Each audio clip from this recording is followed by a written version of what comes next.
أعوذ بالله من الشيطان الرجيم بسم الله الرحمن الرحيم ما كان محمد أبا أحد من رجالكم ولكن رسول الله وخاتم النبيين وكان الله بكل شيء عليما. وفي مقام آخر لقد كان لكم في رسول الله أسوة حسنة صدق الله العظيم. سرمایہ حیات ہے سیرت رسول کی، سرمایہ حیات ہے سیرت رسول کی، فلاح کائنات ہے سیرت رسول کی. بنجر دلوں کو آپ نے سیراب کر دیا، بنجر دلوں کو آپ نے سیراب کر دیا. ایک چشمہ صفات ہے سیرت رسول کی.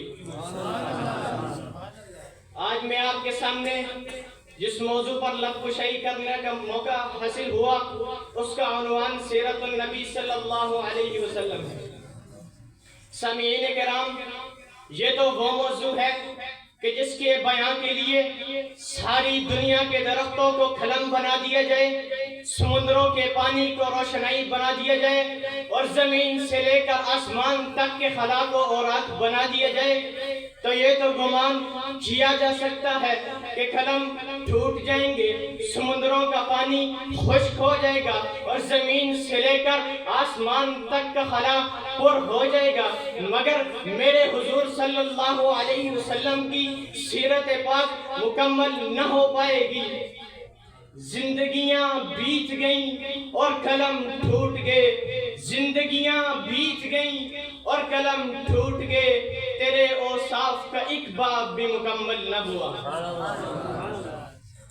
ساری کائنات کے باعث شاعر، مقرر، مبلغ، مفکر، محقق، مذکر، رائٹر، قلمکار، اولیاء، اصفیاء، اتقیاء، شعراء، بلغاء، صفحاء، حتیٰ کہ ساری کائنات کے انبیاء بھی اگر جمع ہو کر میرے پیغمبر کی مدح سرائی، سیرت نگاری، عظمت و رفعت و منقبت بیان کرنا چاہیں تو پھر اس شاعر کی طرح یہ بات کہنی پڑتی ہے کہ جس نے اللہ کے پیغمبر کی شان میں پورے 40 برس کلام لکھا، دیوان لکھا، نبی کی سیرت، نبی کی صورت، نبی کی عظمت و رفعت و منقبت لکھتا رہا.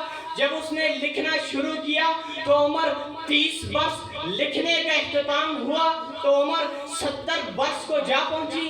جب اس نے 70 برس کی دہلیز پر قدم رکھا تو ایک دن اپنے سامنے اپنا سارا کلام، اپنا سارا دیوان سامنے ٹیبل پر لا کر رکھ کر اللہ کے حضور کو تصورات کی دنیا میں لا کر مخاطب کرتے ہوئے کہا کہ حضور، میں ساری زندگی آپ پر بہت سی نعتیں، بہت سی نظمیں، بہت سی غزلیں، بہت سی نعتیں لکھی، لیکن حضور میری زندگی کی انتہا آ چکی مگر میں آپ کی شان کا حق ادا نہیں کر سکا.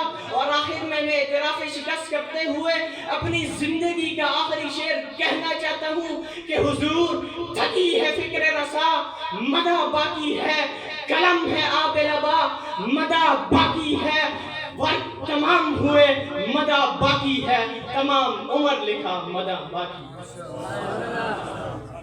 سامعین کرام، ایک مومن کے لیے، ایک مسلمان کے لیے اور ایک کلمہ گو کے لیے نبی علیہ السلام کی ذات گرامی ہر لحاظ سے مرکز و محور ہے. وہ ایمان و اتحاد کا منبع ہے. اس کی عقیدت کی آن ہر رنگ و بو میں، لالا و گل میں، چمکتے ہوئے چمن میں، گلیوں کی مہک میں، ہواؤں کی لہر میں نبی علیہ السلام کے جلوے دیتی ہے. مگر حضور علیہ السلام تو وراء الورا ہے، ہماری پہچان کی ہر شے سے بالا تر ہے، جو فلسفیوں سے کھل نہ سکا اور نکتہ وروں سے حل نہ ہوا، وہ راز کملی والے نے بتلا دیا چند اشاروں. حضور علیہ السلام نے ساری انسانیت کو پیغام نجات دیا. وجود شاہی، نخبیت فرعونی اور حسبیت ابو جہلی کچھ اس طرح سے ہٹ کر رہ گئی کہ پھر کوئی زمانے کی گردش اسے دوبارہ زندہ نہ کر سکی. لیکن زیباکار آئیے آج سے 1400 سال پیچھے چلتے ہیں کہ جب آج کا طیارہ نہ تھا، آج کا سیارہ نہ تھا، مشینوں کی کرکراہٹ کا کہیں دور دور تک نام و نشان بھی نہ تھا.